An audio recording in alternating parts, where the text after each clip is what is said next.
শীতে শুরু হতে না হতেই খুব সুন্দর সুন্দর সবুজ সবুজ পেঁয়াজ, হারা পেঁয়াজ বাজারে অ্যাভেলেবেল। এই চাটনিটা একবার বানালে আশা করি আপনারা বারবার বানাবেন। আর খুব সহজভাবে হয়ে যায়, তো তাড়াতাড়ি হয়ে যায়। বাচ্চাদের টিফিনে দেওয়ার জন্য জাস্ট দারুণ একটা রেসিপি নিয়ে চলে এসেছি। সকালবেলা সব থেকে বড় একটা টেনশন থাকে বাচ্চাদেরকে টিফিনে কী দেব। এই চাটনিটা বানিয়ে নিন, সাথে পরোটা, রুটি, ধোসা, ইডলি সবার সাথে যায় এটা। আমি কড়াইয়ে সরষার তেল দিয়ে দিয়েছি, তাতে রসুন দিয়ে দিয়েছি, রসুনের পরিমাণটা সব থেকে বেশি দিয়েছি। আর দিয়েছিলাম দুটো শুকনো লঙ্কা, অল্প জিরা। এবারে আর কি হারা পেঁয়াজগুলো দিয়ে নাড়াচাড়া করুন। আরও কিছু উপকরণ লাগবে। আমি এখানে খুব কম 1 আটির মতো নিয়েছিলাম, তাতে ভালো করে বেছে ধুয়ে দিয়ে দিয়েছি। এই চাটনিটা অনায়াসে সকালে বানালে সন্ধ্যা অবধি ভালো থাকবে, একদম ফ্রেশ থাকবে। তার বেশি বাবু রাখা যাবে না, ফ্রিজে রাখলে হয়তো রাখা যাবে। আমার বাড়িতে থাকেই না, তো আর কি আর বলবো, বানালেই চটপট শেষ হয়ে যায়। এবারে বলি, এই যে ছোট ছোট পেঁয়াজগুলো দেখছো না, সেগুলো ছাঁচি পেঁয়াজ। যদি ছোট পেঁয়াজ থাকে তাহলে দেবেন, আর যদি না থাকে বড় পেঁয়াজ কেটে দিয়ে দেবেন।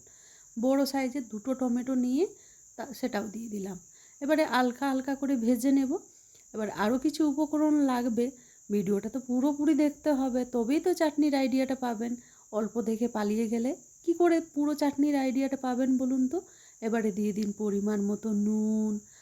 আবার নাড়াচাড়া করে আরও কিছু উপকরণ আছে। ধৈর্য ধরে পুরো ভিডিওটা দেখুন। আর এইভাবে চাটনি বানান। প্রচণ্ড চাটনির রেসিপি আপনাদের কাছে দেবো এবার। শীতের সময় তো নানা রকমের শাক সবজি চলে আসছে। আর এটা আজকে আমি বানিয়েছিলাম ধোসার সাথে। কী দেব ভেবে রাতের বেলা রসুনটা ছড়িয়ে রেখেছিলাম। এবারে দিয়ে দিলাম হালকা করে ধনিয়া।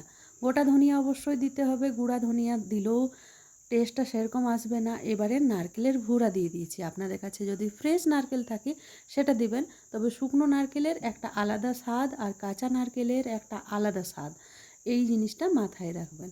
তবে কাঁচা নারকেল দিলেও কিন্তু চাটনিটা খুবই ভালো হবে। ভালো করে নাড়াচাড়া করার পরে ঠান্ডা হতে দেব, তারপরে পিষে নেব। পিষে নিলেই আপনার সিলবাটায় পিষতে পারেন, মিক্সিয়ে পিষতে পারেন, যার যেটাতে সুবিধা হবে সেরকম করে পিষবেন। দেখুন তো কত সোজা চাটনিটা। আর একটু ভিন্ন রকমের হারা পেঁয়াজের চাটনি। কেমন লাগলো রেসিপিটা অবশ্যই জানাবেন। দেখা হচ্ছে খুব তাড়াতাড়ি অন্য কোনো ভিডিওতে। ভালো থাকবেন, সুস্থ থাকবেন। আর রেসিপিটা যদি ট্রাই করেন অবশ্যই একটা কমেন্ট করে যাবেন যে কেমন হলো রেসিপিটা। আমার কাছে ভালো হয়েছে, আপনাদের কাছেও তো ভালো হতে হবে, তবেই তো আমার ভিডিও বানাটা সার্থক হবে বলুন। আমি আজকে এই যে হারা পেঁয়াজের চাটনি আর ধোসা বানিয়ে বাচ্চাদেরকে টিফিনে দিলাম। আপনারাও চাইলে এরকম নিত্য নতুন রেসিপি করে বাচ্চাদের টিফিনে দিতে পারেন। রোজ রোজ কি আর রুটি পরোটা ভালো লাগে বাচ্চাদের খেতে? বলুন, ঘরোয়াভাবে বানিয়ে কি সুন্দর সুস্বাদু করে খাবে।